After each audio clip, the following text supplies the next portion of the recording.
The chamber is open and full of whispers. Before we dive in, check the link in the description if you want exclusive timelines, members-only videos you won't find on YouTube, all on our Patreon. The moving cart arrived on a Tuesday, and with it came the only person in Little Whinging who could see Harry Potter clearly enough to know what he was and what had been done to him. She was 6 years old, standing barefoot on the top rail of the garden fence of number 2, Privet Drive, dandelion yellow hair loose in the August heat. She had climbed up before the cart stopped moving because something 2 houses down was pulling at her attention the way a lighthouse pulls a ship. Not a request, a declaration. She had been seeing the world in 2 layers since before she had words for either, and what she could see in the garden of number 4 made her breath stop. The boy weeding in the garden of number 4 had the most extraordinary underneath she had ever seen in a person. Old gold and bronze at his core, the color of things that have been underground for a long time and still remember light. 8 centuries of something, important and structural and entirely unclaimed. Sitting on top of it, a sliver of something gray and cold and deeply visibly wrong. Not his, placed. And below both, the marks left by 6 years of being told, in 100 small ways, that he did not matter. Luna climbed down from the fence. She crossed the strip of garden and sat down in the dirt beside him before he heard her coming. He startled badly, the flinch of someone whose surprises have seldom been welcome. Then he registered a girl his own age, sitting in his aunt's garden with the composure of someone who had chosen exactly where to sit. "Hello," she said. "Harry," he said, after a moment. "Luna," she looked at his forehead. "There's something sitting on top of what you are. It doesn't belong to you." He stared at her, and underneath it, she said, "You're the most important person I've ever seen. You don't know that." Harry looked at the weed in his hand. "Aunt Petunia says I'm not supposed to be important." He said it the way he had learned to report all such facts, clean of complaint, because observation mostly didn't make people angry, and complaint did. Luna's expression shifted to the focused look of someone confronting something incorrectly labeled. "She's wrong," she said, simply. "My dad will know what to do about the gray thing. And I know someone who will know what to do about everything else." "Who?" Luna tilted her head. She had been watching the particular shade of blue that connected to this person, a color she'd been looking for since her father started talking, 3 years ago, about what the Peveril heir would need. The framework, the architecture of argument, the mind that could build the legal and theoretical structure around what Harry was, and use it as a weapon. She hadn't found it yet, but she would. "I'll know her when I see her," Luna said. "You'll need her more than you need anything else." Harry looked at the fence, at the gap where number 4 was visible through the slats. He looked at this barefoot girl who had just sat down in his aunt's garden and told him, without preamble, that he was important and wrong things had been done to him. No one had ever said either thing to him before. "Okay," he said. Something in his chest, the low, persistent assumption that the reason his life was the way it was had to be something wrong with him, shifted fractionally, moved, made room for a different explanation. It was the beginning. He did not go back to his weeding. This, too, was significant. Xenophilius Lovegood completed the first stage of aura acknowledgement in the garden of number 2 that evening.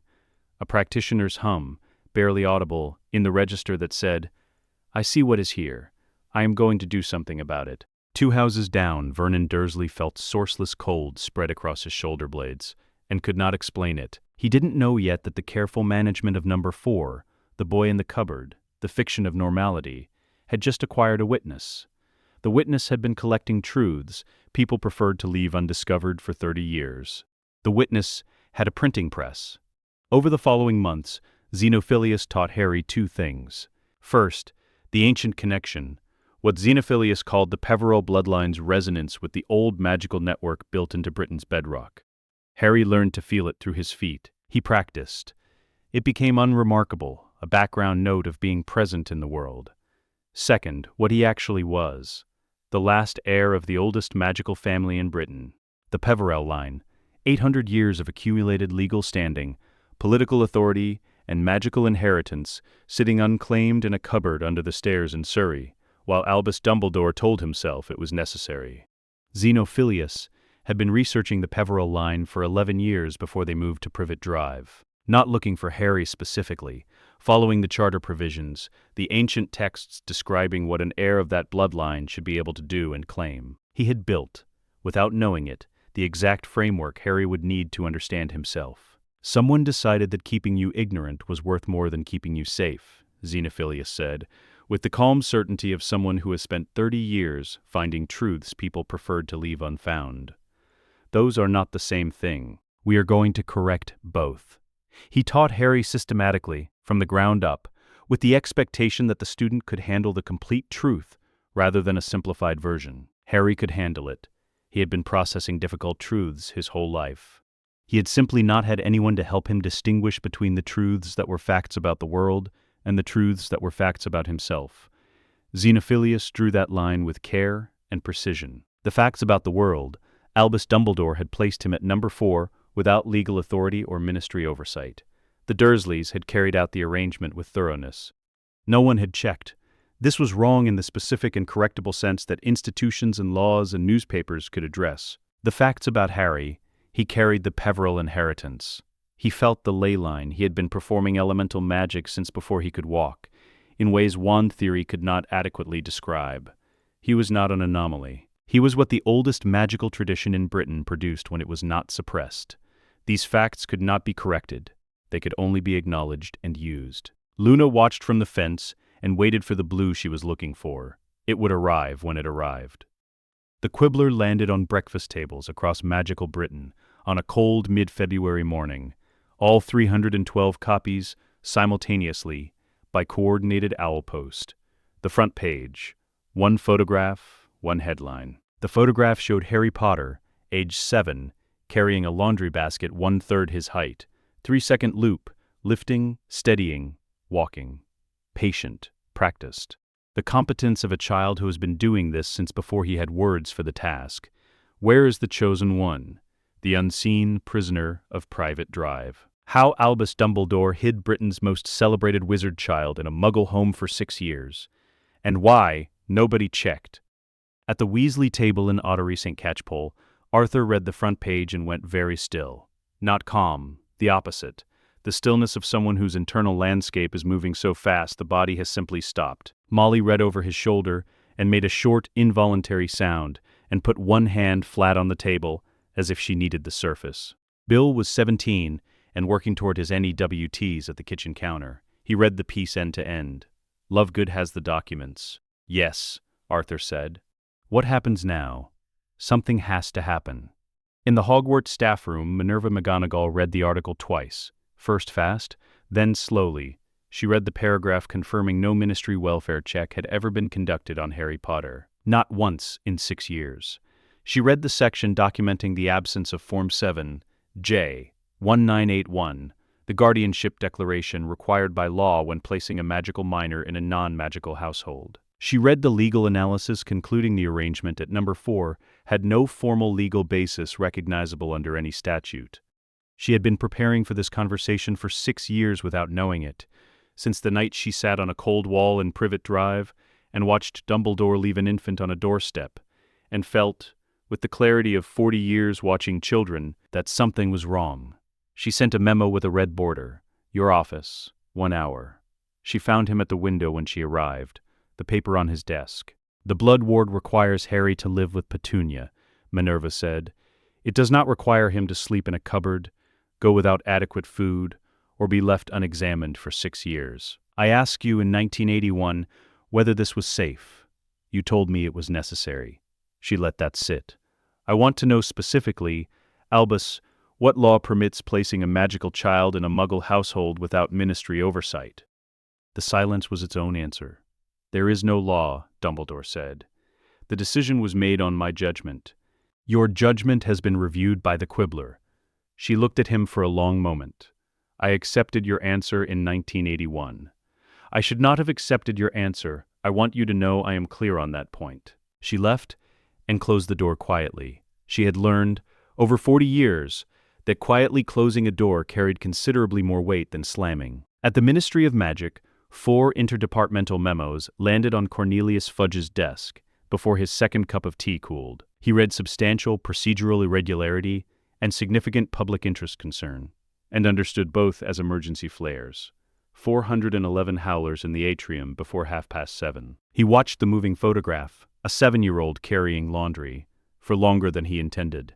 3 days later, Vernon Dursley appeared at the ministry under formal summons, in his best suit, with 3 prepared opening statements and a posture of innocent bewilderment that he had, on the drive from Surrey, found convincing when practiced in the rearview mirror.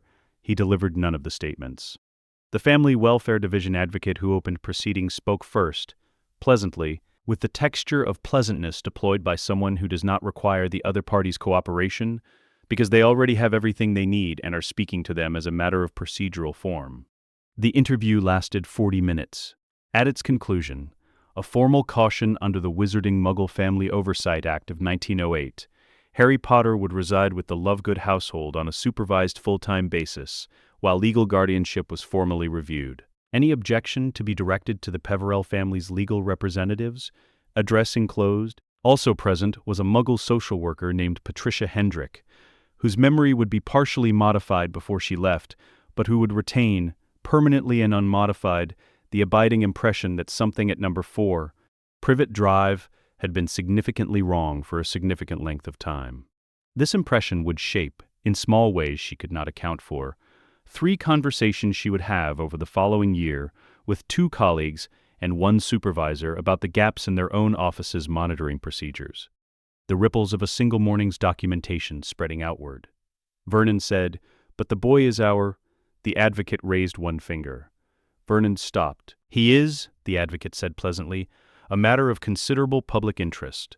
I would recommend you choose your next sentence with some care." Vernon left the ministry a man from whom several inches had been quietly removed, not by magic, but by documentation, by a form number that had existed since 1981, and simply had not been filed. That evening, he sat in the kitchen of number 4, with his lamb chops, and did not speak to Petunia for the entire duration of dinner. Petunia did not ask why. She already knew why. She had known, on some level, since the night the letter had arrived 11 years ago, since the moment she had read it and understood that the arrangement being proposed was not a burden being lifted from her sister's family, but a burden being transferred to her own. She had accepted it, she had managed it, she had maintained for 6 years the fiction that the boy was simply a problem to be managed, rather than a person to be raised. The Quibbler had reviewed that fiction and found it insufficient. The ministry had agreed. The Peverell family's legal representatives had sent a letter that Petunia did not show Vernon, but read twice, alone in the kitchen, while Vernon was watching television. Harry Potter moved into number 2, Privet Drive, the following week, into a room with a window that faced the garden. It was the first room he had ever had with a window that faced anything at all. Luna found the blue in the municipal library in Guildford the following March. She had been looking, quietly, between other things, since October. She checked libraries, she checked places where bright things congregated. She followed the occasional flicker of it at distance. When she finally walked into the reference section and saw the girl at the corner table, she knew immediately. Deep water with light coming from below. Not just intelligent, intelligences were common, and she had seen plenty of them. This was different in kind. The most precisely organized magical mind she had ever seen in a person who had not yet been told they had one. Structured like an argument. Built for the exact thing Harry was going to need. The framework, the architecture, the legal and theoretical precision that could take an 800-year inheritance and make it into something that moved courts and changed laws. She sat down across from the girl. "You're the brightest thing in this building," Luna said, "including the lights." The girl looked up. She was 8 years old, with 3 pencils of descending length and a notebook already substantially annotated, and the particular quality of focus that left very little room for social noise. That's inaccurate. The overhead fixtures in this section produce approximately 200 lumens per square. I'm not talking about lumens. I'm talking about the color of your magic. It's extraordinary. Deep water with light coming from below. A pause. The girl set her pencil carefully parallel to her notebook's spine, buying 3 seconds. "I don't have magic." She said it with the confidence of someone who has practiced the sentence because a small, persistent part of her is not entirely certain it is true. "You do," Luna said, not arguing, correcting. "You've been moving things with your mind since you were 6. Books, mostly. You think you're imagining it. You're not." The small, persistent uncertainty became, in the space of 4 seconds, considerably larger. "Books," the girl said before she decided to. "Off shelves. I always thought "You always knew," Luna said. "You just didn't have anyone confirm it was real." She looked at her steadily. "I'm Luna. There's someone you need to meet. He's Lord Peverell Potter, and he doesn't know what to do with it yet. But I think you will." The girl, Hermione Granger, notebook, 3 pencils, 47 active hypotheses organized by category, looked at the small man in cream robes making notes nearby without looking up. Then, at the dark-haired boy reading a book on bird migration with the concentrated focus of someone actually learning rather than reviewing. Harry looked back at her, green eyes watchful, carrying the attention of someone who has been carefully observing the world for a long time without anyone noticing. "I'm Hermione," she said. Then directly to Harry, "What can you do?" It was the right question. Not who are you, not what are you, but what can you do? Which was the question of someone who had already decided the answer would be useful, and was thinking 3 steps ahead of it. Harry recognized this the way you recognize something you have been waiting for, without knowing you were waiting. He told her. The ley line sensitivity, the elemental work, the stabilizing ward, the things Xenophilius had been teaching him since the summer. She had her notebook open before he was halfway through. She wrote rapidly, with a notation system that was not any standard form, but clearly her own invention. When he finished, she read back what she had written, made 2 corrections, and asked 4 follow-up questions that went in directions he hadn't anticipated. Not recording, but building, frame by frame, the theoretical architecture of what he was and what it meant. The Peverell bloodline has been connected to the primary ley network in Britain since the 1200s, she said, producing a reference text from her bag that she had apparently been carrying specifically in case it became relevant.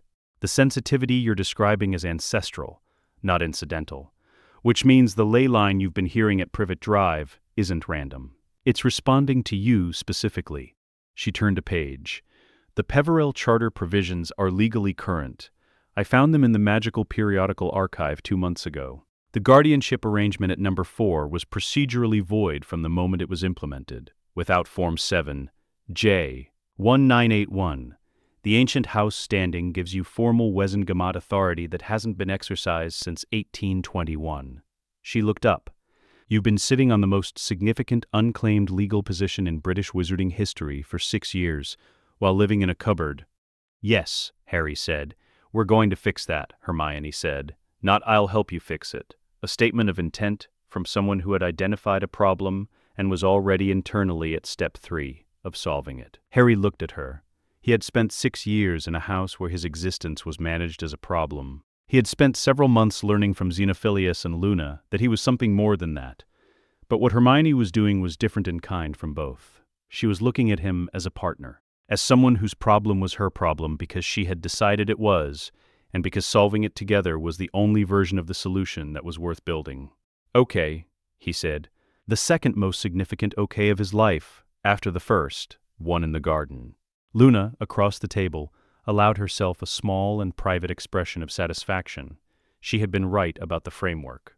More than the framework, she had been right about the particular shade of blue, not just precision, not just intelligence, the willingness to make someone else's problem your problem because the problem matters and the solving matters, and the person across the table from you is worth the investment.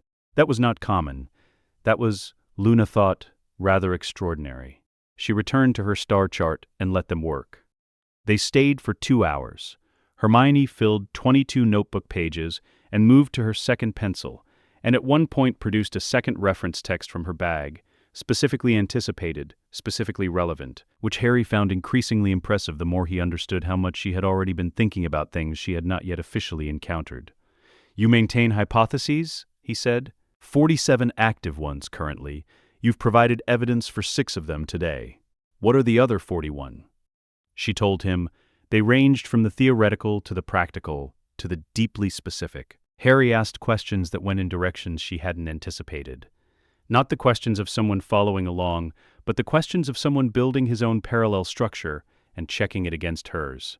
She found this, by the end of the 40 minutes, more interesting than anything she had encountered in 3 years of active hypothesis building. At 4:15, the librarian arrived at their table to suggest pleasantly that children of their ages might find the picture books more appropriate. Harry had already formed an apology, the reflexive shape of de-escalation he had produced many times in the presence of authority.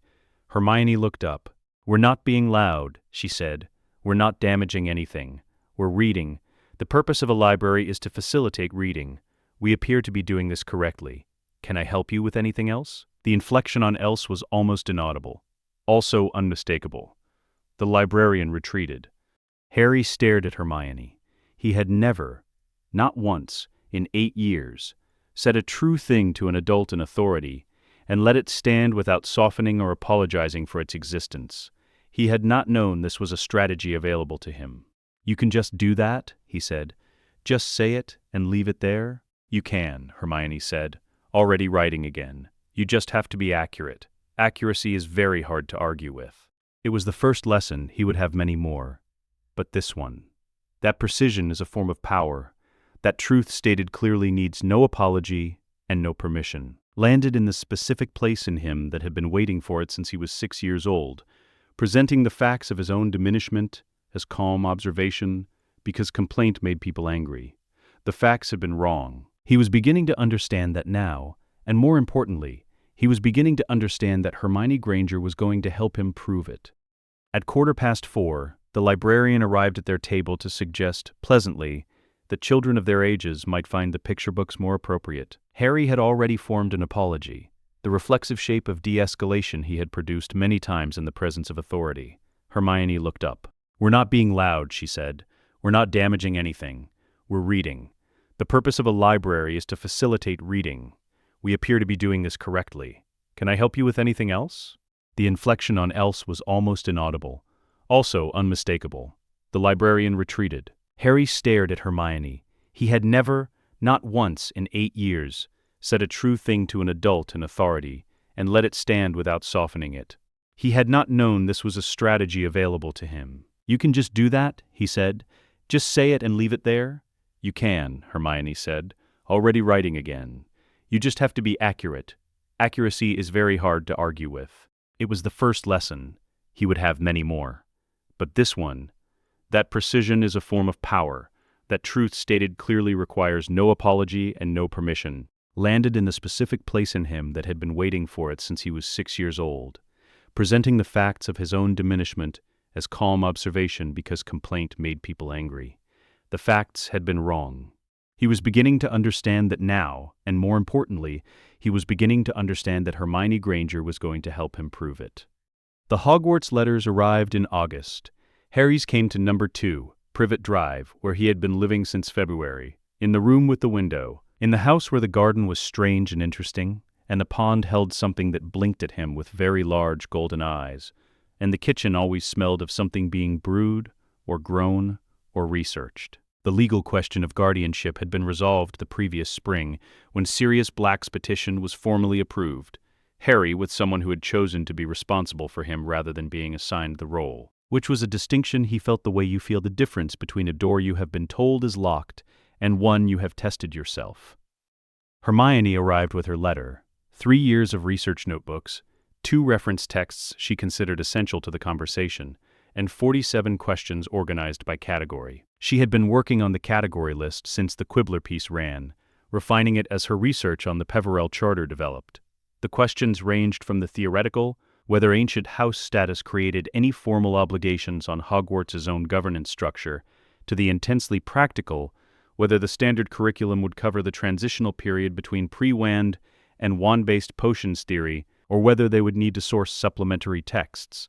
The robes discussion lasted 2 afternoons, and involved Sirius, who arrived through the flu at Grimmauld Place with the energy of someone who has been awake for some time but not necessarily on purpose, and Xenophilius, who contributed 3 relevant historical references without being asked. Hermione drafted the letter to Madame Malkin citing 3 historical precedents for non-standard robes going back to the 1500s, and attached a legal opinion confirming Lord Peverell Potter's entitlement to family colors at formal occasions.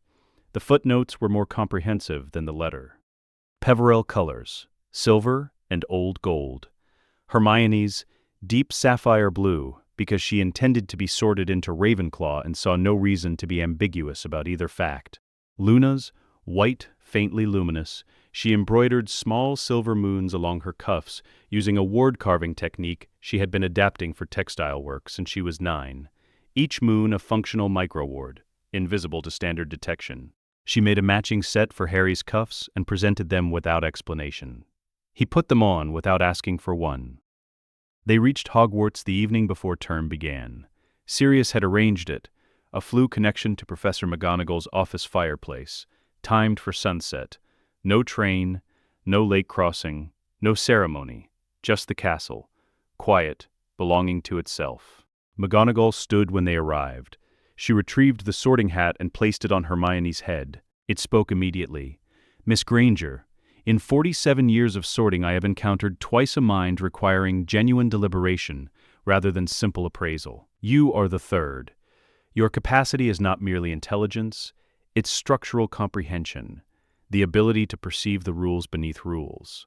A beat, Ravenclaw, obviously, but I want you to know, you could have built any of the 4 houses from scratch. Remember that when it gets difficult." Hermione walked to the chair nearest the window, with 70% successfully suppressed satisfaction. Luna next. The hat paused 5 seconds and laughed. The warm surprise of encountering an old friend somewhere unexpected. Ravenclaw.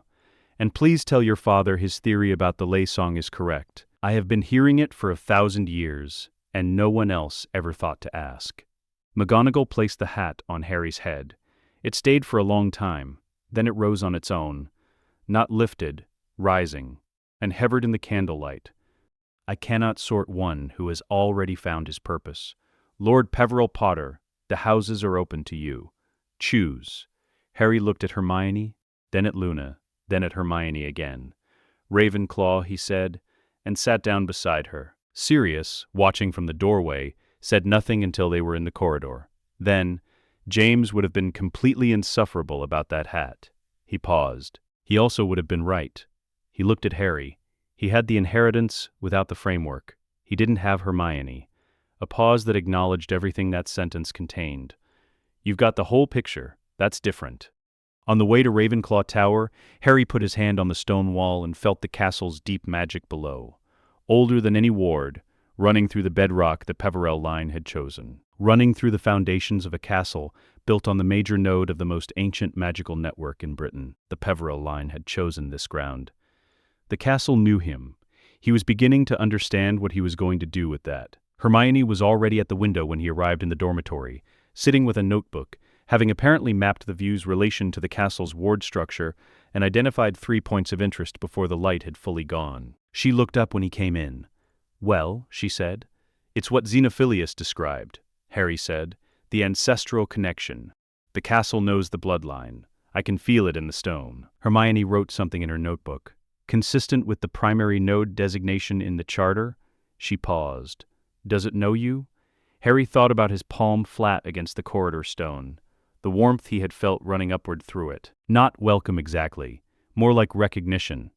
The specific lack of resistance that happens when something has been waiting for something and the something has arrived. "Yes," he said. Hermione wrote something else. She underlined it twice. Then she said, in the tone she used when she was thinking about the next 17 steps, "Good. We have a lot of work to do." "Yes," Harry said, and found that he meant it.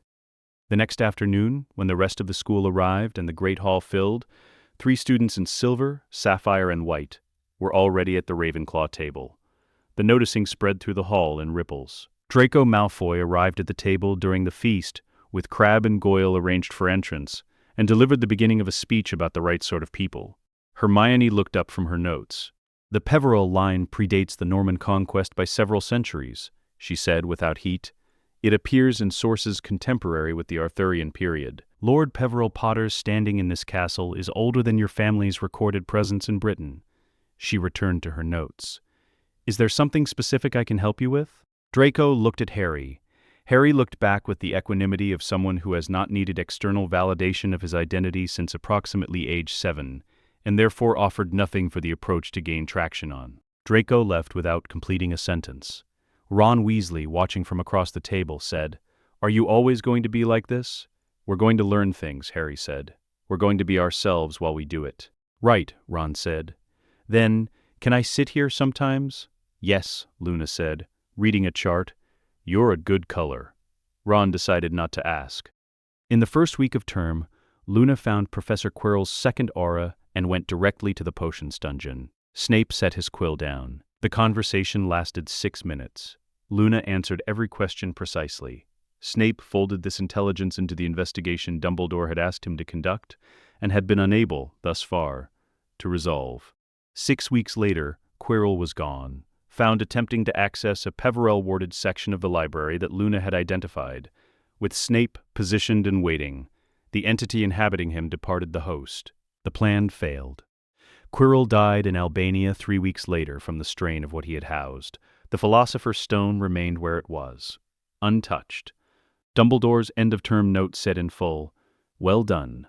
He wrote it in the careful tone of a man who knows he has been assisted out of a crisis he was managing alone, and is, not entirely comfortably, adjusting his understanding of what that means.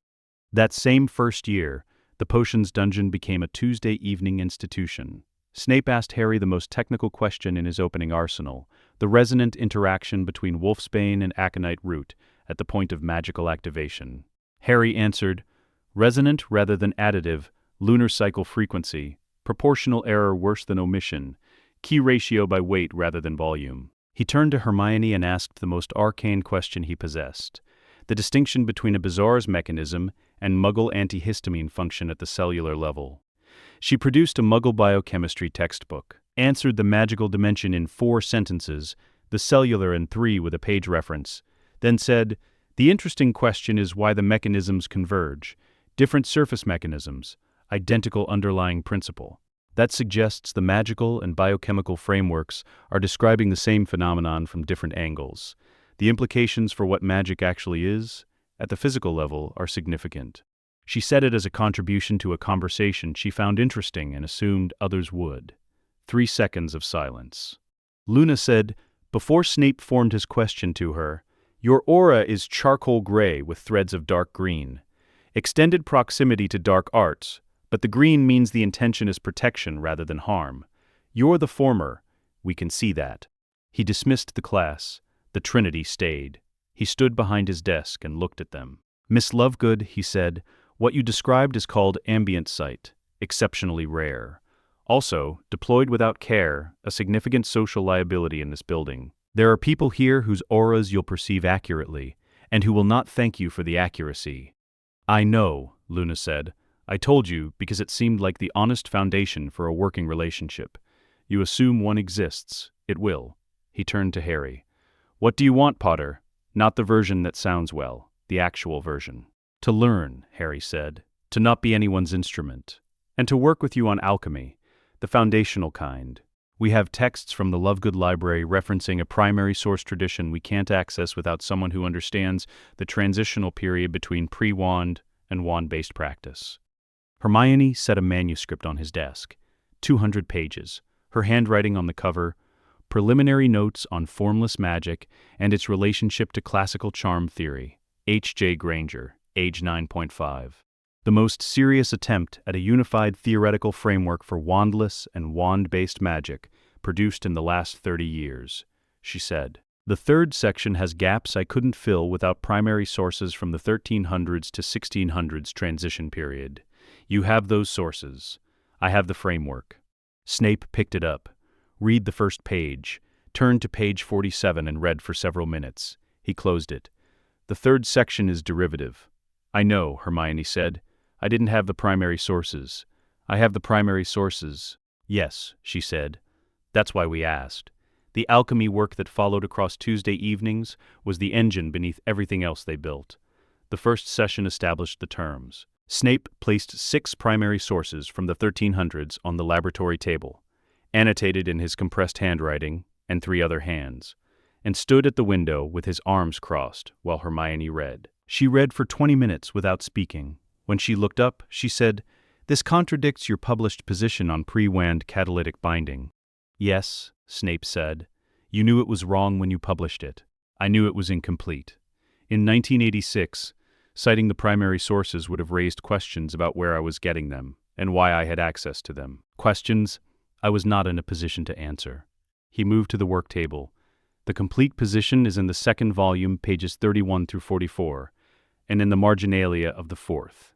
I'll expect you to have integrated both by next Tuesday." Hermione looked at the stack. then at him. "You've been waiting for someone to read these properly." Snape was quiet for a long moment. "I've been waiting for someone with the framework to read them." She had the framework. She had been building it since she was 9 years old. What the primary sources provided was the territory. She had been making the map in advance, which was, as it turned out, the correct order of operations. Over the sessions that followed, Snape provided the historical architecture. Hermione built the theoretical framework. 7 amendments incorporated when he was right, 2 argued successfully in writing when he was not. The exchange conducted in the precise language of people who respect the rigor of the argument regardless of who it favors. Harry provided the practical foundation, the stabilizing ward that made their experiments possible, his elemental attunement creating the stable field within which Hermione's precision could operate without interference from 3 centuries of accumulated dungeon magic. Snape demonstrated his confidence in the foundation by positioning his most sensitive experiments in the center of Harry's ward, and proceeding with the complete focus of someone who has decided, and does not need to say so, that the floor under him will hold. None of them said directly what they each contributed. They didn't need to. This was not, Harry understood across the Tuesday evenings, simply an alchemy collaboration. It was a rehearsal. For every subsequent confrontation the Trinity would bring to Hogwarts, every petition, every board intervention, every Wizengamot filing, the structure would be the same. Hermione's framework, Harry's foundation, the work conducted in the precise language of people who take the argument seriously. Snape, without intending to, had been their first external confirmation that the method worked. Second year, 2 days into term, Hermione submitted a petition to the Board of Governors. 2 items. First, History of Magic, occupied by the ghost of Professor Binns. 17 documented instances of students completing non-class activities during his lectures, including 1 student who had learned to knit during a unit on the Goblin Rebellions. "The history of magic matters," she wrote. "This arrangement is not serving its importance." Second, the scheduled defense instructor, Gilderoy Lockhart, Order of Merlin 3rd Class, author of 6 best-selling accounts of his own remarkable adventures.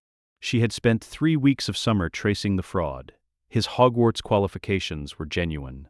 12 OWLs, mentioned constantly. The fraud was subtler and considerably more serious.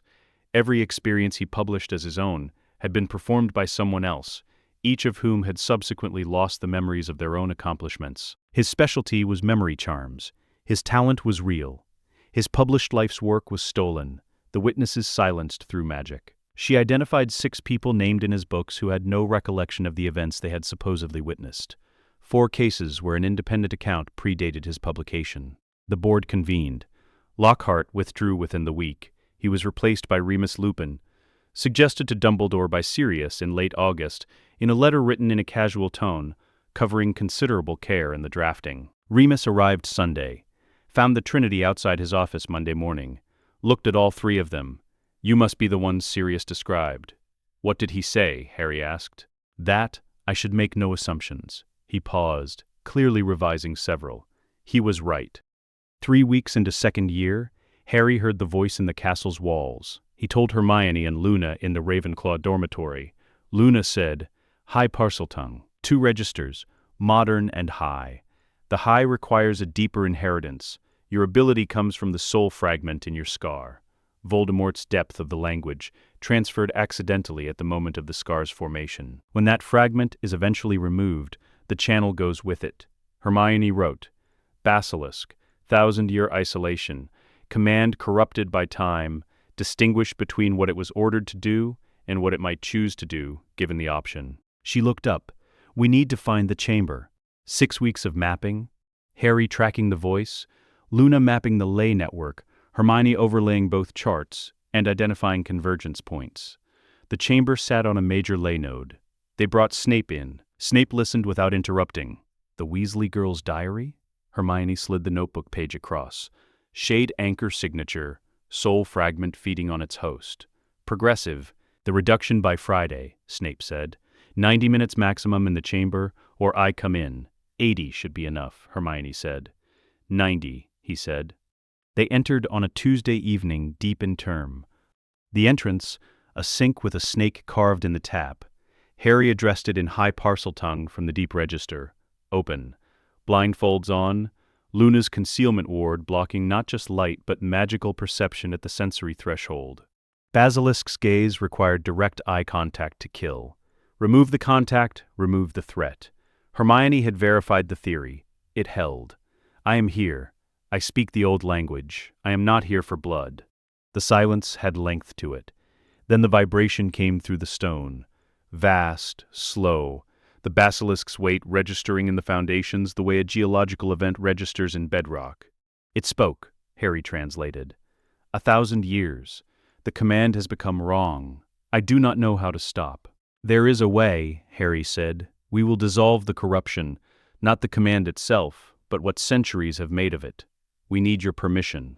A long silence. Then, you are Peverell. Not a question. The chamber's stone had been built to recognize the bloodline.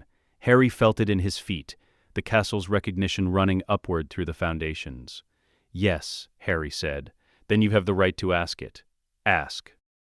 Harry built the release over 3 attempts, a grammatical argument in high Parseltongue, dissolving the corruption from Slytherin's original command, the parts that had calcified into violence without meaning. The first attempt dissolved a third, the second, another third. The third cost him something real, bone-deep exhaustion, the feeling of working at the absolute edge of his current capacity. But it was his to work at. The chamber recognized the Peverell claim. The stone itself supported the working. When it was done, this chamber is yours, Lord Peverell. I will guard it. He walked out with his shoulders straight. He was 12 years old, and the oldest creature in Britain had just acknowledged his claim to the oldest inherited seat in British magic. The claiming sat in him differently than he had expected. Not triumph exactly, something more structural than triumph, the feeling of something clicking into its correct position after a very long time in the wrong one. He had been Lord Peverell Potter for 2 years. On paper, the Wizengamot had confirmed it. Madame Malkin had cut his robes in silver and old gold. The school had watched him walk to his own seat at his own table.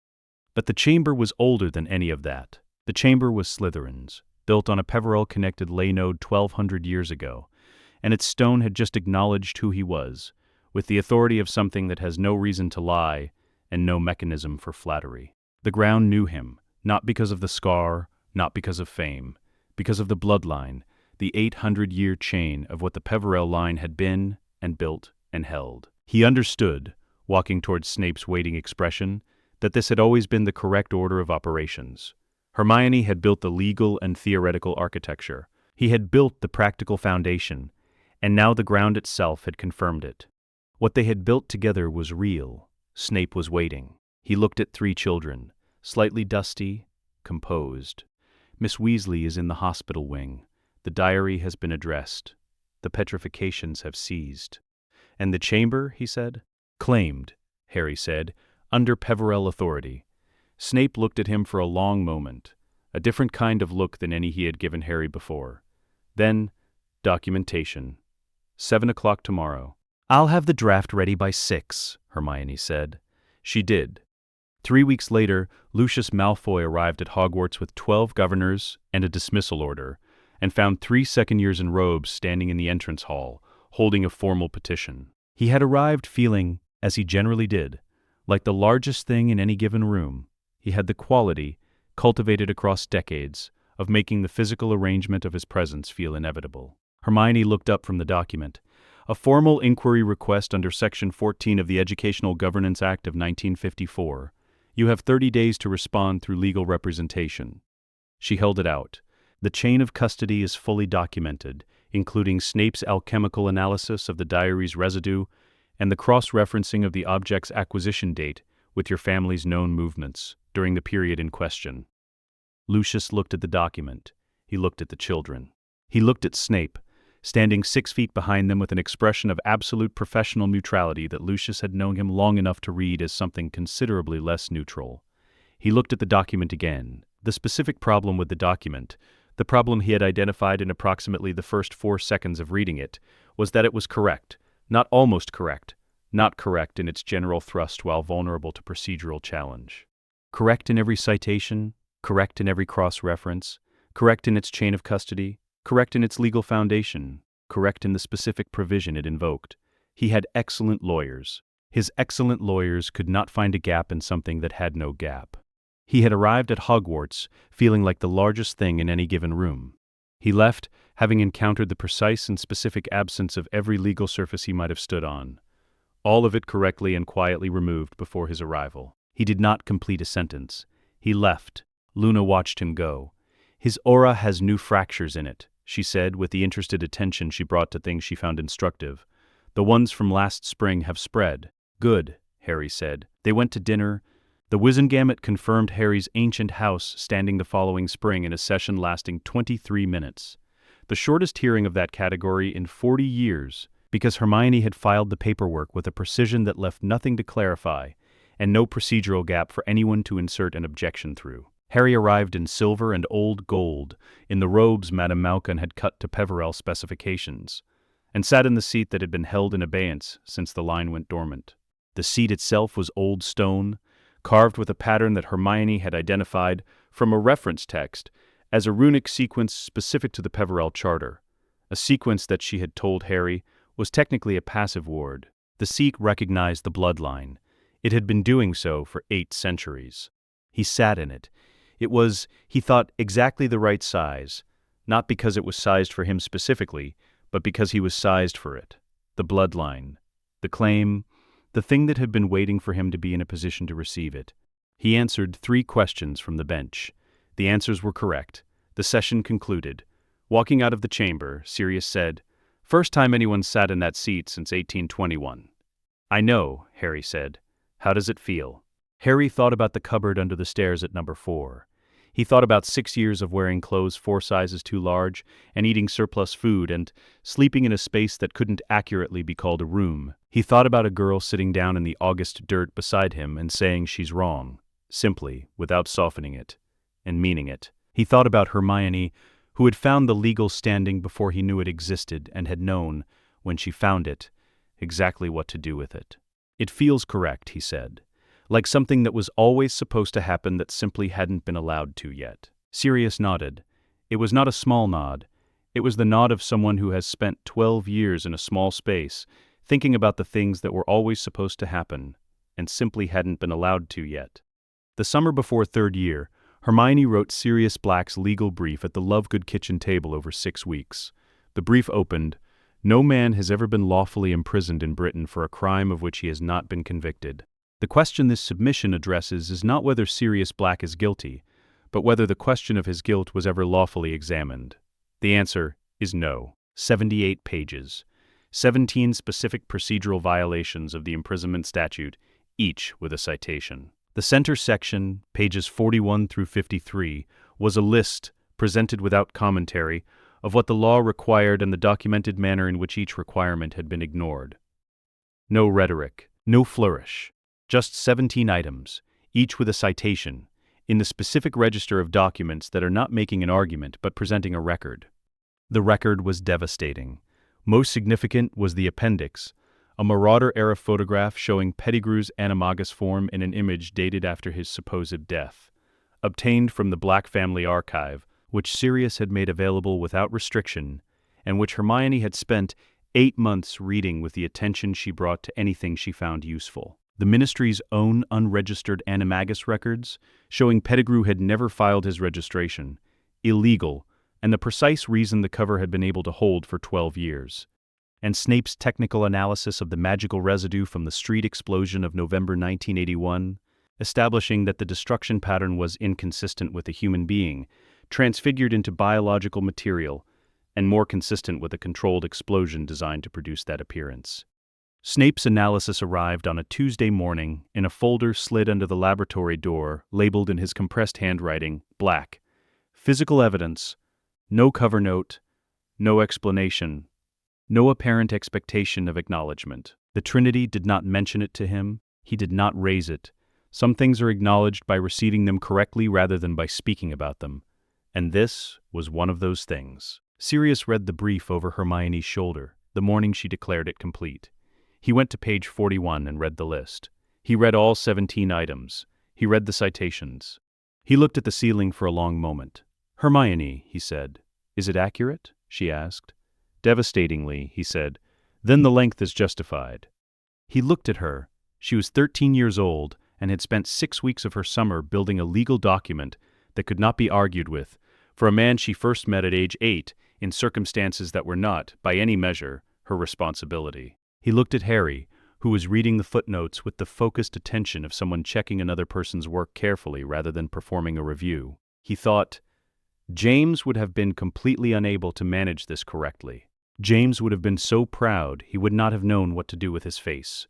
He looked at the notebook page where Hermione had drafted the submission timeline, the correct filing window, the notification requirements for the respondent, the 3 alternative approaches if the primary submission was rejected on procedural grounds. The alternatives were color-coded. Right, he said. Let's go through the submission timeline. That evening at Grimmauld Place, after the verdict, and after the kitchen filled with everyone who should have been there, Remus with wine selected with the care of someone marking an occasion without knowing in advance what register the occasion would require. Food from Molly Weasley in self-warming containers that were considerably more full than the number of people mentioned to her would have required. Xenophilius appearing from a direction that was not the fireplace. Fred and George explaining something to Remus that he was receiving with the expression of someone professionally alarmed and personally charmed simultaneously. Harry and Sirius ended up on the back stairs. The noise of the kitchen reached them in waves. Harry sat with his back against the wall and listened to it for a moment. He had no memory in 13 years of a room that was full of people who were there specifically for him rather than for themselves. The recognition of this fact had become, over the past 3 years, less sharp than it had been the first time he felt it. He was learning to receive it without flinching. Your dad would have been completely insufferable about all of this, Sirius said, in the best possible way. He would have been in the atrium the morning the brief was submitted, wearing the expression he had when something was going exactly right, and he was pretending very hard not to know it. He paused. He became a decent man later than he should have. The becoming was the best of him. He looked at Harry. You didn't need to become anything. You showed up already knowing what you were. I had Hermione, Harry said. Sirius looked at him for a moment. He said, Hermione showed you how to use it. That's different from what it is. He said the next thing carefully, with the deliberateness of someone who knows the weight of what they're saying and wants to be accurate. Your dad would have liked her very much. Harry looked at the kitchen door, through which the celebration was audible. He thought about the first question Hermione had asked him in a library 5 years ago. What can you do? And how it was still the right question, and how she was still the person asking it, and how each year the question opened onto a larger answer than the year before. He thought about the Tuesday evenings in the dungeon, and the Wisengamot filings, and the brief that was, at this moment, causing his godfather to exist as a free man rather than a wanted one. I know, he said. She's precise, Sirius said. You're Hermione. Harry did not correct the phrasing. He found he didn't want to. The Wisengamot deliberated for 40 minutes. The vote was 22-8 for formal exoneration. Sirius closed his eyes.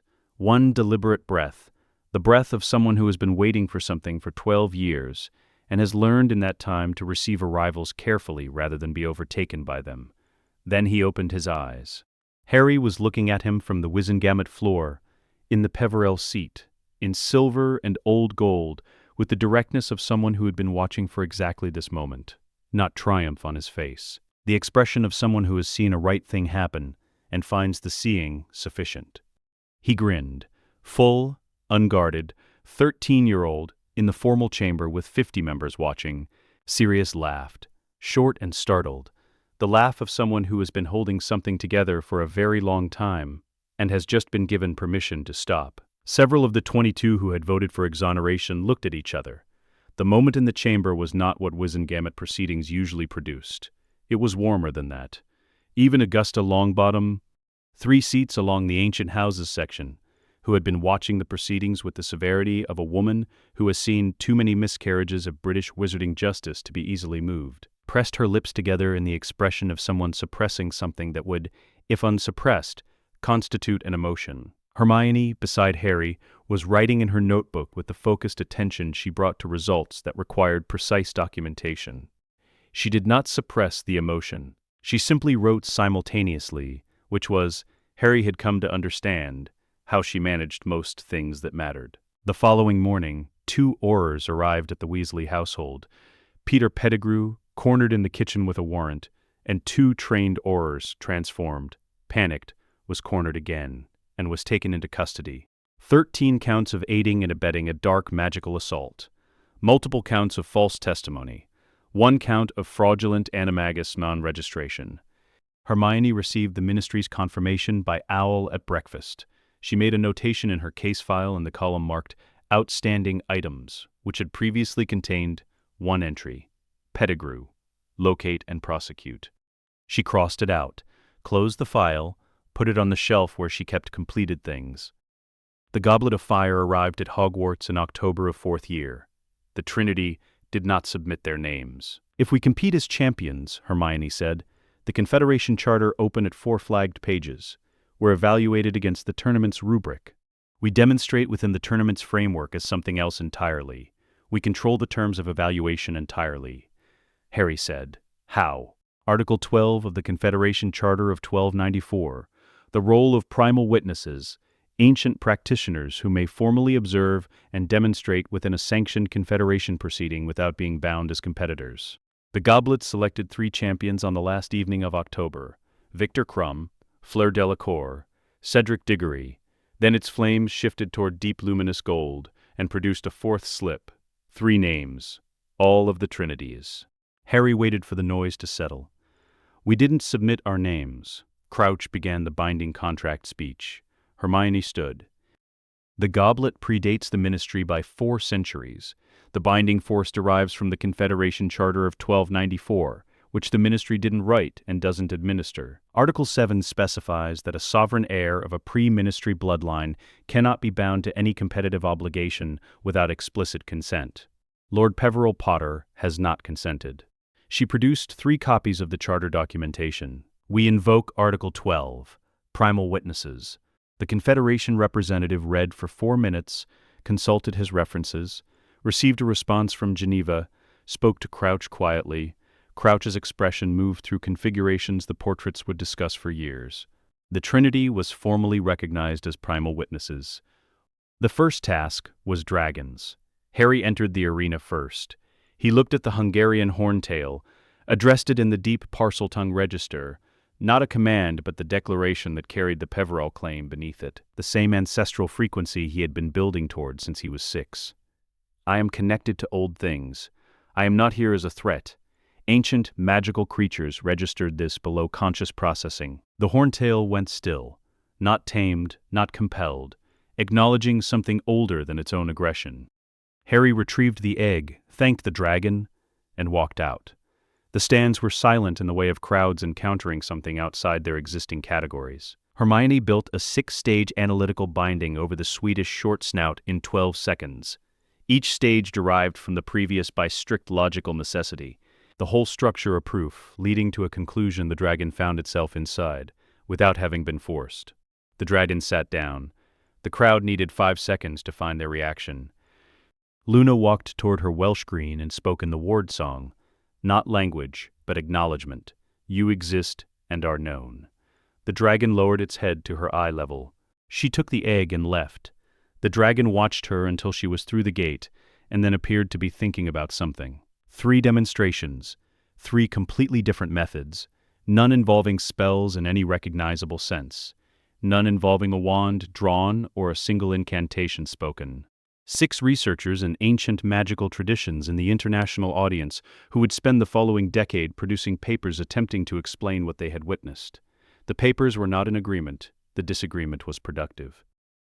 For the 3rd task, Hermione spent a week mapping the maze's magical architecture from outside, identifying the ward structure that defined the maze's internal landscape, the mechanisms that controlled path availability, and 3 disturbance nodes she had identified through runic detection as inconsistent with the maze's official specifications. The largest was on the Triwizard Cup. The cup has a secondary enchantment layered under the legitimate portkey activation, she said.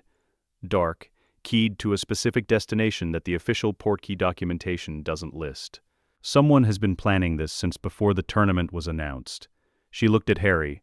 The destination's magical signature is consistent with blood ritual site preparation, a location where something has happened that left significant dark residue in the soil. The man who isn't moody, Harry said. Not actually moody, Luna confirmed.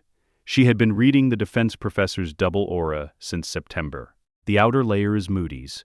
I confirmed the signature from his Aurora records. The inner layer belongs to someone else entirely and has been there since the beginning of term. They had known since October. They had spent the intervening months preparing a portkey destination rerouting. Derived from the Lovegood texts on portkey theory, tested by Harry in the private laboratory, mapped by Luna's precise reading of the cup's secondary enchantment during 3 observation sessions their witness status entitled them to. On the night of the task, the Trinity moved through the maze with the efficiency of people executing a plan they had prepared across months. The maze responded to them with the ambiguity it always had. Not quite welcome, not quite resistance, more the quality of a structure encountering something it hadn't been designed for, and finding it had no mechanism to refuse. They reached the cup in 31 minutes. Harry placed the stabilizing ward around the working area, the same ward he had been anchoring for 3 years of Tuesday evenings, second nature now, invisible in the way that things are invisible when they simply are. Luna called the cycles of the cup's secondary enchantments internal rhythm in a low, even voice, the precise timing that Hermione needed to work at the enchantment's most accessible points without triggering its defensive mechanisms. Hermione worked. 14 minutes. Precise, sequential, each modification following from the previous by strict logical necessity, the whole structure and argument about where this cup's next arrivals should go. When she was done, the cup's destination had been changed to the Hogwarts Infirmary. Madame Pomfrey had been informed 3 days prior and had prepared accordingly, with the composure of someone who has dealt with 30 years of Hogwarts crises and holds a correspondingly expansive definition of adequate preparation. They touched the cup together. They landed in the infirmary in a slightly undignified arrangement. Madame Pomfrey came out of her office and looked at them. "You're in one piece," she said. "The cup is rerouted," Harry said. "Anyone who touches it now arrives here." "There's also the matter of Alastor Moody," Hermione said, checking her notes. "He's not actually Alastor Moody. A polyjuice test would confirm it, and I'd suggest before he has a chance to leave the building tonight." Madame Pomfrey stood in the doorway of her office.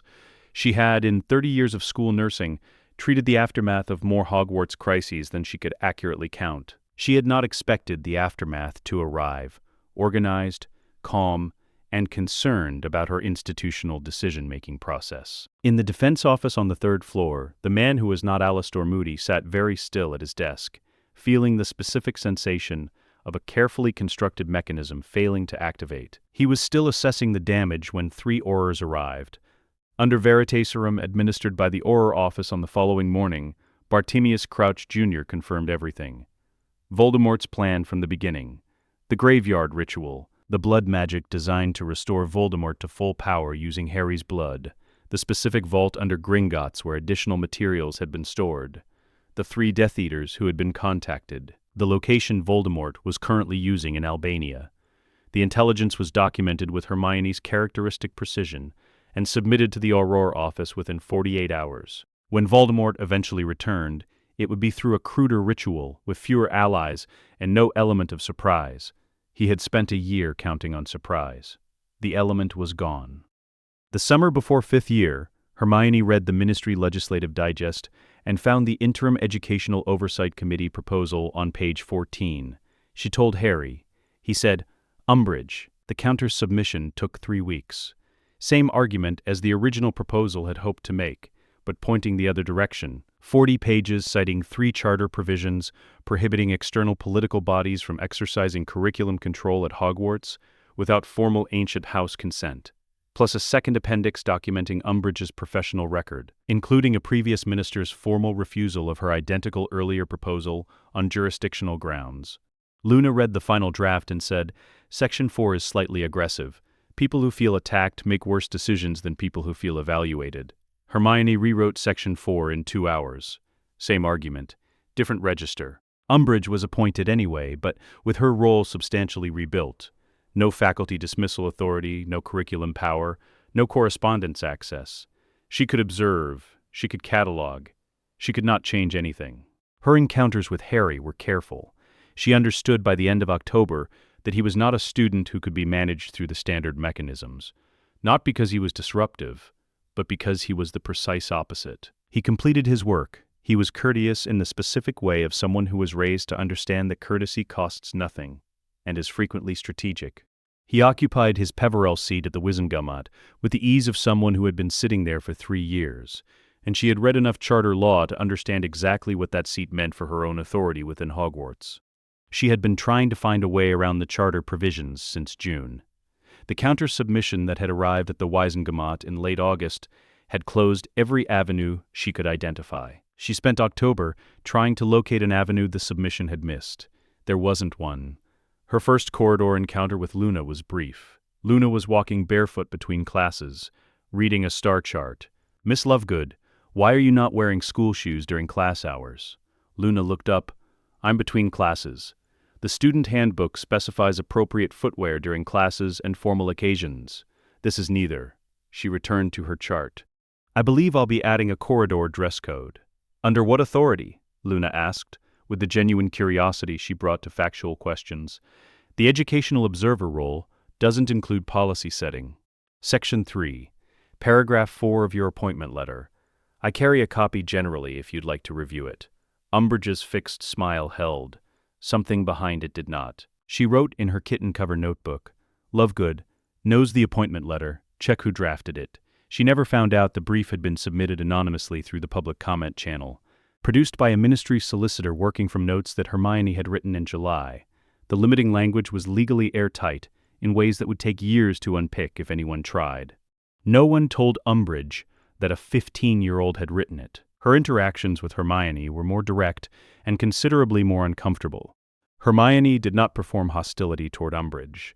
She performed complete procedural compliance, which was far more effective. Every question answered accurately, every inspection cooperated with, every form completed correctly and filed promptly. She cited section numbers when she cited them, not from memory but from the document held open at the relevant page, because it was important that Umbridge understand the citation was not approximate. Umbridge wrote in her notebook, at the end of November, "Granger cooperative, but aware. Everything she does is technically correct. Cannot find the procedural gap." The procedural gap did not exist. Hermione had built the appointment letter specifically to prevent one. When the Wizengamot Heritage and Standards Committee voted in December to strike the 2 residual areas of Umbridge's authority that remained inconsistent with Charter Article 14, her role became educational observer with no defined scope of observation, a professional designation approximately as meaningful as a title written on water. She submitted her resignation in January. 4 paragraphs, composed with the care of someone writing a document they know will be read by people looking for admissions. There were no admissions. McGonagall was on the first-floor landing when the pink cardigan crossed the entrance hall and went through the oak doors. She had not arranged to be there. She watched until the doors closed, then composed her face back to its professional arrangement, and continued on her way. In the corridor behind her, a group of third-years who had been examining the notice board with elaborate casualness exchanged glances. Did McGonagall just... Yes. I've never seen her. No one has. I don't think it happens often. They agreed this was probably a good sign, and dispersed.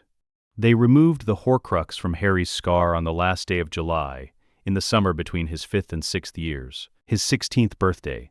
Luna had identified the date through a lunar calendar calculation, a specific night when the magical conditions were most favorable, meaning the stabilizing work would cost Harry less than on any other date. Hermione verified the calculation mathematically. The Lovegood garden at midnight in high summer, Xenophilius humming the F minor chord at the garden's edge, anchor and perimeter. Harry on the grass, Hermione beside him with the framework she had been building since she was 9 years old. Hermione addressed the fragment with the theoretical framework, a logical argument in formless magic, complete and correct, about why this particular arrangement had no reason to persist. Each stage derived from first principles. The whole structure a proof that the fragment, eventually, could not refute. The scar burned for 20 seconds, then went cold, then went still.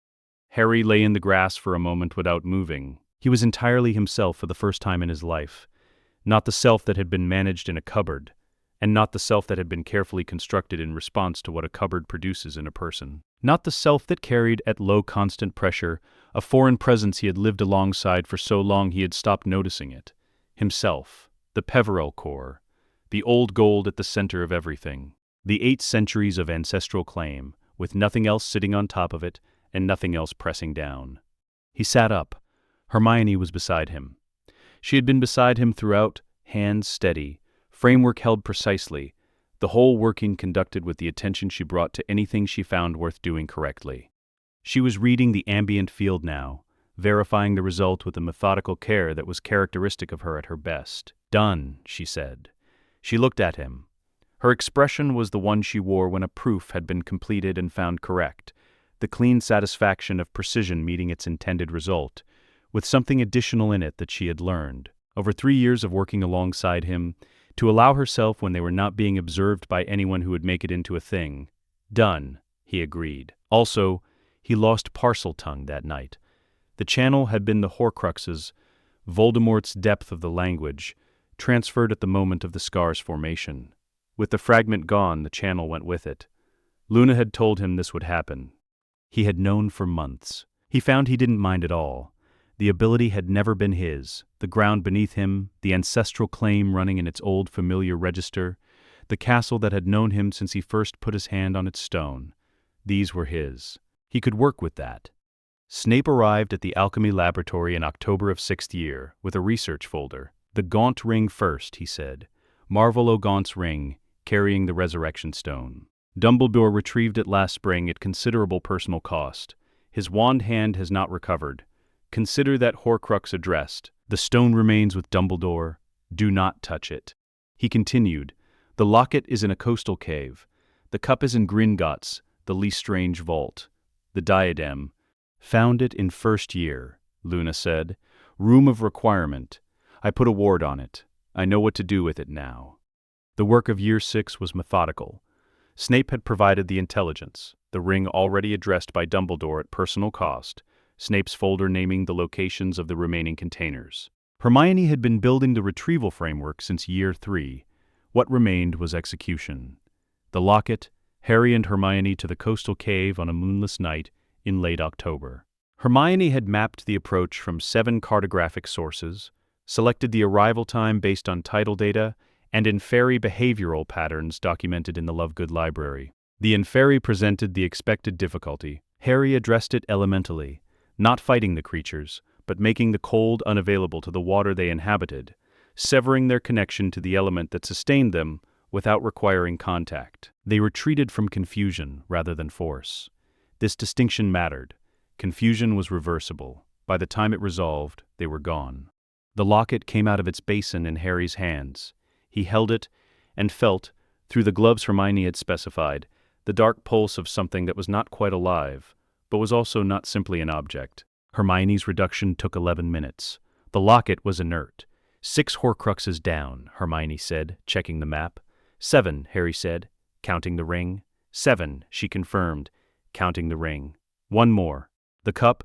Hermione had been building the formal petition to the Goblin Oversight Council since 4th year, citing the Goblin Sovereignty Accords and Gringotts' own regulations against the storage of soul-contaminated objects on its premises. The petition was precise, complete, and framed not as a request, but as a notification that the bank's own rules were being violated, and that the bank had both the right and the institutional interest to address this.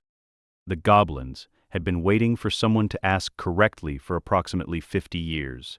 They cooperated with visible satisfaction, processing the retrieval through their own security procedures and providing the cup in a sealed containment vessel, before Harry and Hermione had been in the building for 20 minutes. Hermione thanked them formally, in the correct protocol. They received this with the slight surprise of people unaccustomed to wizards knowing the correct protocol. The diadem.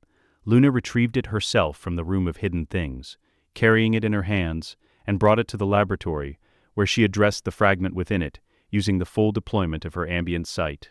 The same technique she had used on the one in Harry's scar, directed without agenda at something that had been imprisoned in purpose for centuries. The fragment released in 6 minutes. She set the diadem down afterward and looked at her hands for a long moment. Then she said, 6, a beat, 7, counting the ring. Yes, Hermione said. 1 more, Luna said. Nagini was different. Harry had lost the Parseltongue channel. The fragment was gone, and with it the borrowed depth of Voldemort's language. What remained was Harry's own elemental attunement, which was considerable after 10 years of practice, and a pre-wand cross-species resonance technique Hermione had found in the Lovegood library, designed not for language but for direct transmission of intention, below the threshold of words. In the register were ancient creatures and ancient magic operated before either had developed formal grammar. On a Thursday evening in late February of 7th year, working from the Lovegood garden, they reached Nagini across whatever distance separated them from Voldemort's current location. Harry transmitted presence, non-threat, and an offer carrying nothing of compulsion. Luna read Nagini's response and translated it back. The serpent's initial wariness, then something that was not quite curiosity, and not quite recognition but was in the same direction as both. Hermione held the theoretical structure that made the transmission stable. Nagini, ancient and intelligent and entirely clear-eyed about what being used felt like after years inside it, understood the offer. The fragment dissolved at the 17th minute. Where Nagini went afterward, they didn't know. They didn't follow. All 7 fragments gone. Voldemort was mortal. And Harry, stripped of everything that wasn't his, carrying nothing that hadn't been earned, was completely and exactly himself, standing on the full weight of what he actually was. The time had come to use it. Voldemort arrived at Hogwarts in the spring.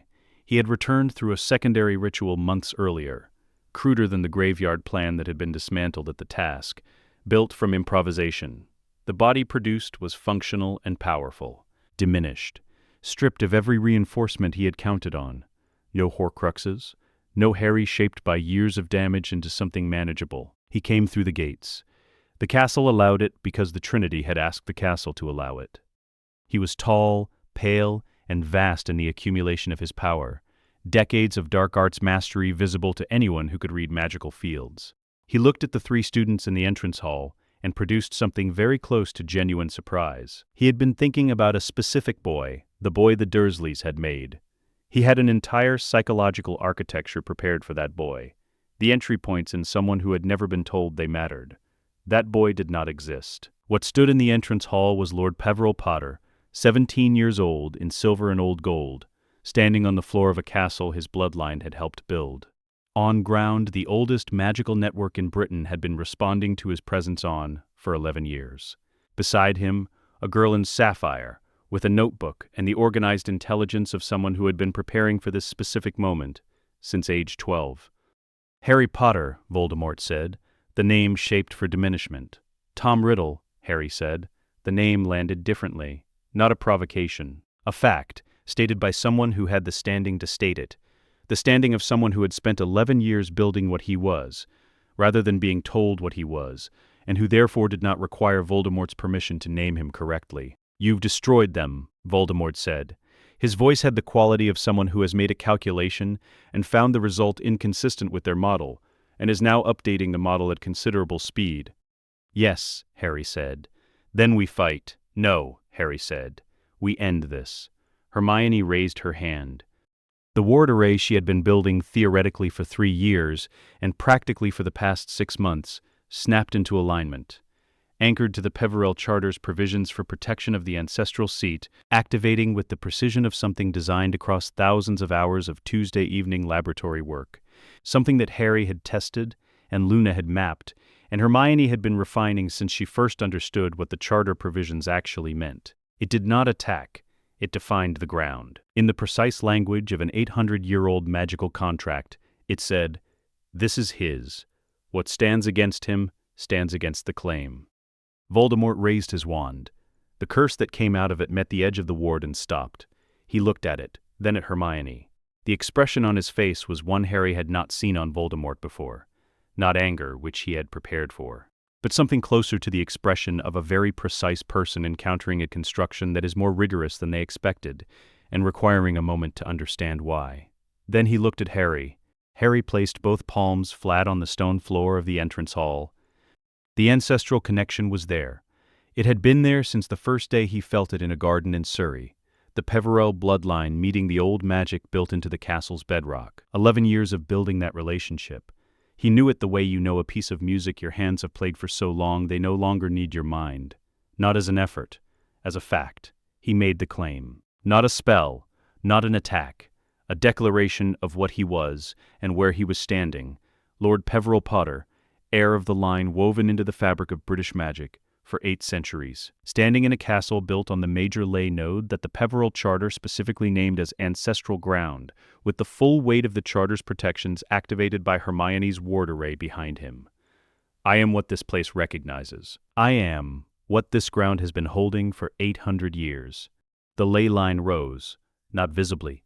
As presence, the sensation felt simultaneously by everyone in the entrance hall of something enormous and ancient, and entirely unimpressed, turning its attention to the current occupants of its space. The portraits went very still.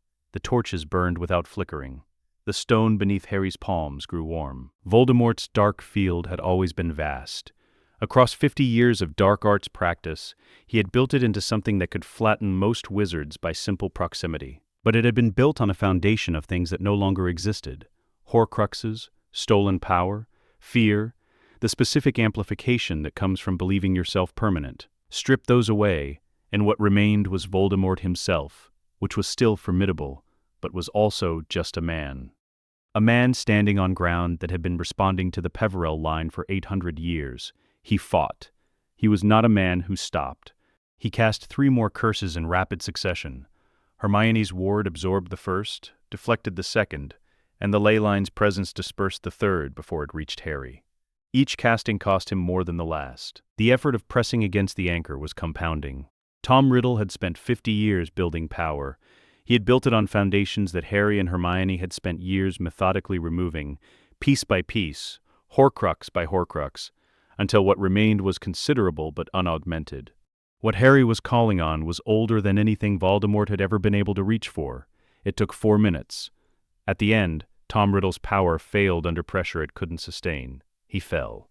He did not rise. Harry kept his palms on the stone for another 10 seconds, letting the claim register in the castle's foundations as settled and complete.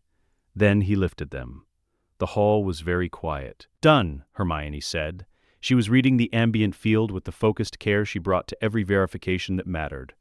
Dark field completely dissipated. No remnant, no recovery possible. She looked up at Harry. The expression on her face was the one she wore when a proof had been completed and found correct, the clean satisfaction of precision meeting its intended result, with something warmer beneath it that she had learned. Over 7 years of working alongside him, to allow herself in front of him. Harry looked back at her. He had spent 11 years learning what he was and building the means to exercise it. Hermione had been the architecture for most of that work. The framework, the argument, the legal structure, the theoretical underpinning. The brief that freed his godfather, and the petition that blocked Umbridge, and the ward array that had just defined the ground he was standing on as his. The person who had asked, in a library when they were both 8 years old, "What can you do?" and had then spent every subsequent year ensuring that the answer kept expanding into new territory. "Thank you," he said. "We're not done yet," she said. "We have a reform act to draft." It was, he thought, the most Hermione thing she had ever said. He was smiling before he fully registered that he was doing it. In the corridor outside the entrance hall, Snape was standing at the top of the staircase. He had been there for the duration, not inside, outside at the point from which he could intervene if intervention became necessary, and from which he could, if it did not, remain a witness to something he had not allowed himself to anticipate. He had been Voldemort's spy for 17 years. He had watched the man operate across 2 wars, had understood the shape of his power intimately, had calculated and recalculated the likelihood of various outcomes more times than he cared to count. He had not, until approximately 4 minutes ago, calculated the specific outcome that had just occurred. He looked at the Trinity as they came up the stairs. He said nothing for a long moment. Then, to Harry, "Adequate." It was the highest word in his professional vocabulary. The Trinity received it as such. There was no celebration of the acknowledgement, no visible reaction. They had learned, over 6 years of Tuesday evenings, to receive Snape's assessments with the precision they were delivered. As data, not as performance. All 3 of them knew it. The theoretical framework held, Hermione said by way of acknowledgement. She was always more comfortable with precision than with gratitude. It held because it was correct, Snape said. He looked at her for a moment with an expression she had seen before, the expression he wore when he was about to say something he had decided was worth saying and would not say again. The annotated Iamblichus. The 3rd edition, I left it on the laboratory table this morning. A pause. You should have it. He turned and walked back toward the dungeons. Hermione stood at the top of the staircase for a moment. Then she said to Harry without turning, "That's the edition with his personal notes in the margins." "Yes," Harry said. "That's—" She stopped. She completed the sentence differently than she had started it. "He's been writing in that copy for 30 years. "Yes," Harry said again. "We should add it to the Foundation's archive." "Probably ask him first," Luna said. There was a pause. "Yes," Hermione said. "Probably." By dawn, Hogwarts knew. Not through announcement, through the castle itself. Through the portraits who spoke to each other through the walls and the staircases that shifted with a different quality of intention, and the quiet that settles over a building when something it has been holding tension around for a very long time finally resolves. By 6 a.m, the information had spread through every piece of enchanted material in the building, and was filtering outward through owls and the Flu network in the way that news about significant events always travels, faster than it should, from sources that cannot quite be specified, arriving at breakfast tables across Britain before the Morning Post. In the Ministry atrium, the status board that tracked active dark mark sightings updated at 4 a.m. 0 active sightings. All previous entries confirmed resolved.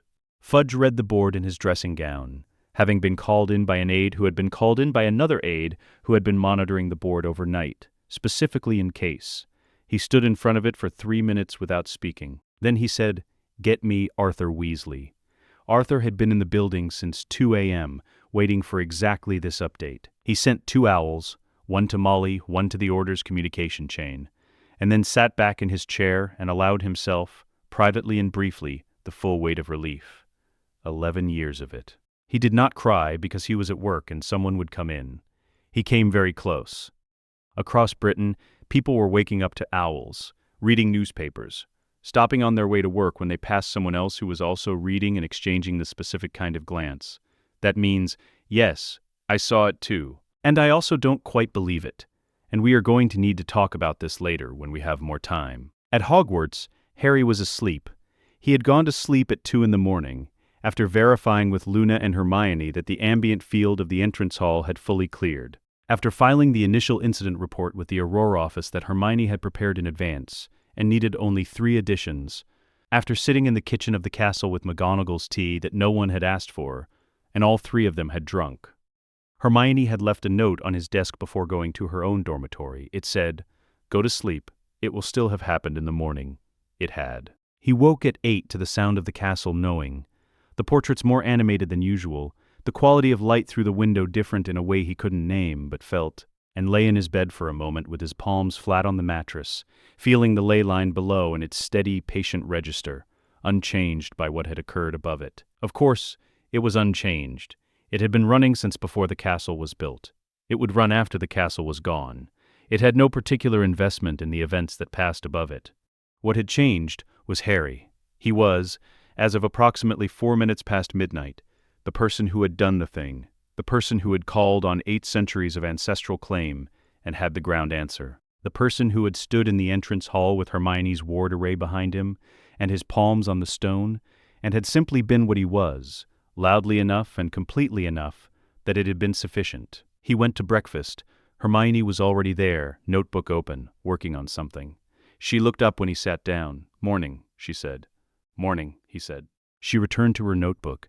He poured himself tea. This was, he thought, exactly correct. Not through announcement, through the castle itself, through the portraits, through the staircases, through the suit of armor on the 4th floor, through the Flu network and ministry channels and word of mouth. In the ministry atrium, the status board that had tracked active dark mark sightings updated at 4 a.m, 0 active sightings. All previous entries confirmed resolved. Fudge read the board in his dressing gown and did not speak for 3 minutes. Arthur Weasley sent 2 owls and sat back in his chair and allowed himself, privately and briefly, the full weight of 12 years of relief. Harry was asleep by the time the news spread. He had gone to sleep at 2 a.m. Hermione had left a note on his desk before going to her own bed. It said, "Go to sleep. It will still have happened in the morning." It had. The Wisengamot Reform Act was 40 pages long. Hermione submitted it in October, 3 months after the entrance hall, through the appropriate channel in the appropriate format. She had been drafting it since year 5. because she had understood from her first visit to the chamber as a 12-year-old advisor that the institution's structural problems were foundational rather than incidental. They had produced Sirius's imprisonment, Umbridge's appointment, and the Ministry's years-long official denial of Voldemort's return. Without addressing the foundation, new versions of all three would eventually arrive. The submission process was the same as it had always been: the appropriate channel, the appropriate format, the appropriate filing window. The format had not changed. Hermione had changed what it contained: 5 provisions. Formal Wizengamot representation for Muggle-born witches and wizards. Structural requirement guaranteed by statute, unmodifiable by simple majority vote. The preamble stated, "Magical ability is not a function of lineage. The composition of this body should reflect the community it governs." A formal welfare oversight body for magical minors, with mandatory periodic inspection of all placements of magical children in non-magical households, clear documentation requirements, and an independent appeals mechanism. Form 7, J. 1981 was cited specifically. The instrument that would have been used, had it simply been used, to prevent the situation at number 4, Privet Drive, from persisting for 6 years unexamined. A formal review of the Azkaban Protocol, 5-year timeline, annual reporting requirements, independent oversight, mandatory testimony from former prisoners. Sirius submitted his testimony on a Sunday at the kitchen table, in careful handwriting, and sent it before he showed it to anyone. Training requirements for all ministry officials with guardianship responsibility over magical minors. Training developed in consultation with both magical and Muggle child welfare specialists. Because Hermione had read enough cross-field research to know that the Muggle institutional knowledge in this area was more developed and more rigorously tested than its magical counterpart. A formal anti-discrimination statute prohibiting differential treatment on the basis of blood status in any ministry department, Wizengamot proceeding, or institution receiving ministry funding. The statute defined its terms precisely and included an enforcement mechanism. The debate it generated was also a demonstration of which members would require the most sustained attention in the years ahead. The Act passed in December, 31 in favor, 14 against, 5 abstentions. The 14 who voted against were precisely the 14 Harry had predicted in his notebook in October, the most ministry-aligned members of the bench, whose professional identities were most closely tied to the institution's historical decision-making, and for whom supporting the Act would mean implicitly acknowledging that a great many decisions made by their institution across several decades had been not just wrong, but preventably wrong. He kept records. He kept all of them. What changed in the years following was not dramatic in the way that people who expect change to be dramatic tend to miss it when it arrives. It came as a Muggle-born witch from Glasgow who took a Wizengamot seat in the spring following the Act's passage, and, in her first session, asked 3 questions about the Azkaban Protocol that had not been raised in formal session for 60 years. It came as a memo circulated through the Auror office detailing new welfare inspection requirements. It came as a quiet revision to the ministry's intake procedures for reports of magical child abuse, procedures that had previously directed such reports to a filing system not actively monitored since 1963. These were not the kinds of changes that appeared in newspaper headlines. They appeared in statistics gathered 5 years later, or in the experience of a Muggle-born first year arriving at Hogwarts and finding that the ministry had known where they were since the first sign of accidental magic, had been sending quarterly letters to their parents throughout primary school, in careful ordinary language, explaining what was happening and what would come next. Hermione kept a separate notebook she called the distance notebook. The gap between what the law said and what actually happened, measured year by year. It was the most satisfying project she had ever maintained, and it was never finished because the world kept moving. Harry told her once, reading over her shoulder, that she seemed to find the unfinished parts most satisfying. She confirmed he was right. The Lovegood Academy opened the following September. Luna selected 12 children per cohort, all backgrounds, by the quality of their light, described in the formal documentation Hermione had drafted as evidence of emerging magical sensitivity combined with demonstrated capacity for focused attention, which was exactly what the light described, in different vocabulary. The waiting list in the first year was 140 names. Luna admitted 12. She wrote to every family whose child was not selected and explained specifically what she had seen in that child and what she thought they needed, which was not always the academy. 3 families from that first list enrolled the following year because what Luna had recommended had worked. Xenophilius taught 3 mornings a week. He treated 5-year-olds as people capable of understanding difficult things if the difficult things were explained correctly, and he was generally right. The garden around the tower responded to the children, expanded through the accumulated effect of 12 children per year practicing elemental work in its soil, the earth itself becoming more responsive to elemental practice if you paid attention. Most of the children took their shoes off. Harry built the Peverell Foundation for Magical Education, not a school, but a resource structure, funding research exchanges between the Academy and 3 Muggle universities, whose work in consciousness and perception studies had begun to intersect with ambient sight theory in ways neither field had anticipated, and both were finding generative. Sirius sat on the board, deploying the social architecture he had always understood, the knowledge of who needed to meet whom, and what needed to be said, and when, with the deep pleasure of a man who has found that what he is truly best at is also what he finds most satisfying. Hermione published Foundations of Equitable Magic Law. It was on the Hogwarts reading list within a year, Beauxbatons within 2, Durmstrang within 5, after a series of negotiations involving 3 ministry meetings and a formal Confederation recommendation. She was already working on the second book. Reality kept providing material, which she found more satisfying than she would have admitted to anyone except Harry, who already knew. They had developed, over 9 years of working alongside each other, the habit of not needing to say things that were clearly true. It was one of several habits they had developed that made the people around them occasionally glance at each other and then look away again without commenting. Sirius had, on 2 separate occasions, started to say something and then decided not to. Luna had not started to say anything because some things didn't need to be said in order to be known.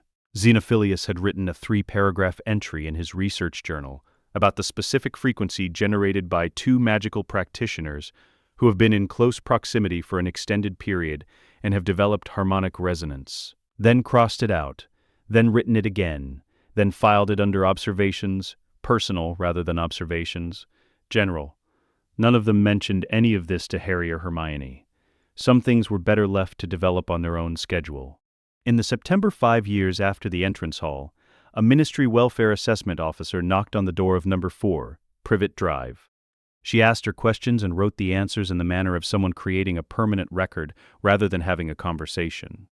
At the end, she wrote 2 words at the bottom, accountability noted. In the living room of number 4, Petunia had sat very still throughout the assessment. She had not spoken Harry's name in that house in years. Now someone was asking about it, with a clipboard, and writing the answers down in the manner of someone creating a permanent record. At the end, the assessment officer stood and thanked them for their time. She walked to the front door.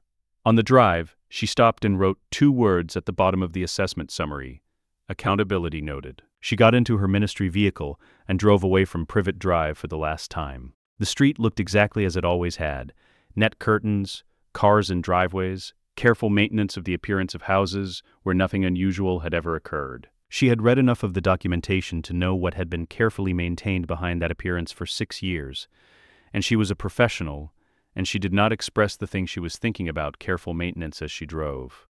But she filed the report with the specific care of someone who intends it to be read and remembered, which it was. That same evening, in the Somerset Fields, Harry and Hermione were on the fence behind the Rook Tower. Luna had built the fence stronger during the tower's renovation, wide enough for 3, which had always been the practical reality. She was inside with the Academy's students, who had stayed late for an extra session. Through the open window, her voice carried in the particular register she used when explaining something she found worth explaining. Harry and Hermione sat side by side in the long September evening light, gold moving across the fields, the air carrying the specific warmth of high summer fading into early autumn. "The 3rd book," Hermione said. "What's it about? The gap between what institutions claim to value and what they actually protect when the 2 come into conflict." She paused. "It might be the longest one. It'll be the most important one," Harry said. She looked at him. "Why?" "Because the first was about what the law says. The second was about the distance between the law and what happens. The third is about closing that distance." He looked out across the Somerset Fields, gold in the September light. "That's the one that changes things permanently." Hermione was quiet for a moment. Then, "You've been paying attention since I was 6 years old," he said. I just didn't know what to do with it until someone told me." She knew what he meant. She had been there, in a reference library in Guildford, when they were both 8, and in a potions dungeon every Tuesday evening for 2 years, and in the Wiesengamot chamber at 13 with his case files on her lap, and in a garden on his 16th birthday with his scar going still under the framework she had built since she was 9 years old. She had been there for all of it.